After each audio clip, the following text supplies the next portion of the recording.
পানি উন্নয়ন বোর্ডের অপরিকল্পিত বেড়িবাঁধ নির্মাণের কারণে ঘরবাড়ি হারিয়ে উদ্বাস্তু হওয়ার আতঙ্কে দিন কাটাচ্ছে ভোলার তজুমুদ্দিন জেলেপল্লীর ৩ শতাধিক পরিবার। পুনর্বাসন বা কোনো প্রকার সহায়তা ছাড়াই দরিদ্র এসব পরিবারকে ঘরবাড়ি সরিয়ে নেওয়ার নির্দেশ দেয় পানি উন্নয়ন বোর্ড। নির্দেশ অনুযায়ী ঘর সরিয়ে না নেওয়ায় বাড়িঘরের মধ্যেই মাটি ফেলা শুরু করে ঠিকাদার।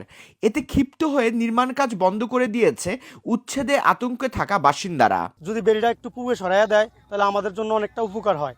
আমাদের দাবি একটাই, সরকারের কাছে আমরা জনগণ সরকারেরই, যদি সরকার আমাদের দিকে না তাকায় তাহলে আমাদের বেড়ি কোনো প্রয়োজন নাই। আমরা ভোলার মানুষ পানিতে বসবাস করতে পারি, আমাদের অভ্যাস আছে। দৌলতখাঁ, মোহনপুরা এবং লালমোহনের যে ক্ষতিপূরণগুলো দেওয়া হয়েছে পানি উন্নয়ন বোর্ড থেকে, তাহলে আমরা কেন পাচ্ছি না? আমরা কি অবহেলিত জনগণ, নাকি আমাদেরকে সরকার আমাদের থেকে ট্যাক্স, রাজস্ব বা কোনো কিছু পায় না? আমরা দুইটা দাবি উত্থাপন করেছি যে এই বেড়ি যদি 15 মিটার পূর্ব দিকে নেয় তাহলে 250 থেকে 300 পরিবার বেঁচে যায়, এবং যদি তারা বেড়ি তাদের নিয়ম মাফিক নিতে চায় তাহলে যৌক্তিক ক্ষতিপূরণ দিবে এবং জনগণও জমি দিতে প্রস্তুত যদি ক্ষতিপূরণ দেওয়া হয়। এতে অনিশ্চয়তা দেখা দিয়েছে 74 কোটি টাকার বাঁধের কাজ। তবে এলাকাবাসীর সাথে সমঝোতার মাধ্যমে কাজ শেষ করার আশ্বাস পানি উন্নয়ন বোর্ডের। আর জেলা প্রশাসক বলছে বিশেষ বিবেচনায় পুনর্বাসনের ব্যবস্থা নেওয়া হবে ক্ষতিগ্রস্তদের। ডিপিপিতে ক্ষতিপূরণ বাবদ কোনো অর্থ বরাদ্দ নয়। পানি উন্নয়ন বোর্ড যেহেতু ডিপিপিতে অর্থ বরাদ্দ নেই, সেখান থেকে আমরা কোনো ক্ষতিপূরণ দেওয়ার, যেহেতু এই প্রজেক্টটা পাস হয়েছে এইভাবেই তারা জমি দান করবে, সেই জমিতে আমরা কাজ করব। লোকাল চেয়ারম্যান তারা প্রতিনিধি ডিও লেটার দিচ্ছে, এমপি ডিও লেটার দিচ্ছে, ডিপিপি এইভাবে প্রণয়ন হয়ে আসছে। আমাদের সুযোগ নেই পূর্ব দিকে সরানোর। যদি ভূমিহীন হয় তাহলে সেক্ষেত্রে কৃষিখাস জমি মানে বন্দোবস্ত দেওয়ার ক্ষেত্রে তারা একটা অগ্রাধিকার পান। সেরকম কেউ যদি থাকে মানে আমাদের কাছে আবেদন করলে সংশ্লিষ্ট উপজেলার মাধ্যমে উপজেলা কৃষিখাস জমি বন্দোবস্ত যে কমিটি আছে, কমিটির মাধ্যমে যথানিয়মে আবেদন করলে সেগুলো আমরা বিবেচনা করব অগ্রাধিকার ভিত্তিতে।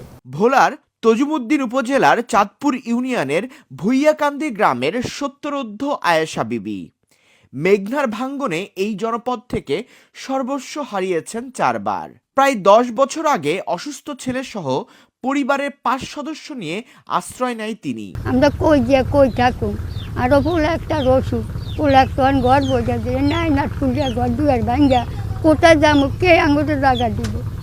আমরা যে এক বেলার বাদ খামু এই পয়সা রাঙু আসতো নাই, যে 5 প্লেট পান কিনা খাম এই পানের পয়সা নাই। সম্প্রতি ঘর ভিটার জমিটুকু পানি উন্নয়ন বোর্ডের নির্মাণাধীন বাসের মধ্যে পড়ায় ফের আশ্রয়হীন হওয়ার আতঙ্কে দিন কাটাচ্ছেন এই বৃদ্ধা। 5-6 বছর 10 বছরের মতন নদী ভাঙছে, আমরা 3 ভাঙা 10 ভাঙার পরে খুলিয়া ঘর করছি। যে আমরা আঙ্গো জায়গা জমি কেটেছি, আমরা কই যাম, আঙ্গো জায়গা নাই, জমি খাওয়ানোর লোয়া দিব আঙ্গো নাই। একই গ্রামের ষাটোর্ধ দিনমজুর নুরুল আমিন নির্মাণাধীন বাঁধে শেষ আশ্রয়স্থল ভিটামাটি হারাতে হবে সে কথা বলে আহাজারিতে ভেঙে পড়েন তিনি। আমার বাড়ির সামনে আর 2টা বেরিয়ে গেছে, আমার জায়গা জমি সব লই গেছে বেরিয়ে, তারপরে যা ছিল এই বেরিয়ে আবার লই গেছে। এখন আমি বেরিয়ে ভাষায় ঘর করে থাকি, আমার মনে বলে আমার উঠাই দিব। আমি এখন কই যাবো, আমার কোনো জায়গা জমি নাই। আমার অনুরোধ বেরিয়ে তার ফুদি যাক, আর না আমাদের পুনর্বাসন পূর্ণ করে দেওয়া হোক। এলাকাবাসী জানান 2018 সালে ওই এলাকায় ব্লক বাঁধ নির্মাণ করে পানি উন্নয়ন বোর্ড। তখন ঘরবাড়ি সরাতে গিয়ে তাদের বড় ধরনের আর্থিক ক্ষতি হয়েছে। কোনো ধরনের সহায়তা বা পুনর্বাসন ছাড়াই সম্প্রতি নতুন বাঁধ নির্মাণ শুরু করে পানি উন্নয়ন বোর্ড। ওই বাঁধের সীমানার মধ্যে প্রায় 3 শতাধিক বসতঘর পড়েছে, যাদের অন্যত্র গিয়ে ঘর তোলার সামর্থ্য নেই। আমরা অরিজিনালি দাবি করলো বেড়িটার পূর্ব দিকে দেখ, আমরা হাজার হাজার পরিবার বাঁচি, আমাদের এটাই দাবি। এখন থাকার কোনো জায়গা নাই, বেড়িটা যদি ডুবে যায় তো আমরা থাকতাম পারি। আমাকেও বেড়িরও দরকার, আমাকেও থাকারও দরকার। আমার স্বামী নাই, আমি কত কষ্ট করি 2 কেরা জমি কিনি, 7 ভাঙার পরে তো আমি এই বেড়ির ডালে আইছি, আমার কোনো লক্ষ্য নাই।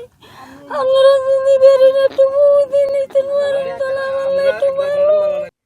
কোনো সহায়তা না পেয়ে নির্মাণ কাজ বন্ধ করে দিয়েছে বিক্ষুব্ধ এলাকাবাসী। ঠিকাদারি প্রতিষ্ঠান মেসার্স গোলাম রব্বানী কনস্ট্রাকশনের তত্ত্বাবধানে কাজটি শেষ হওয়ার কথা রয়েছে 2026 সালের জুনে।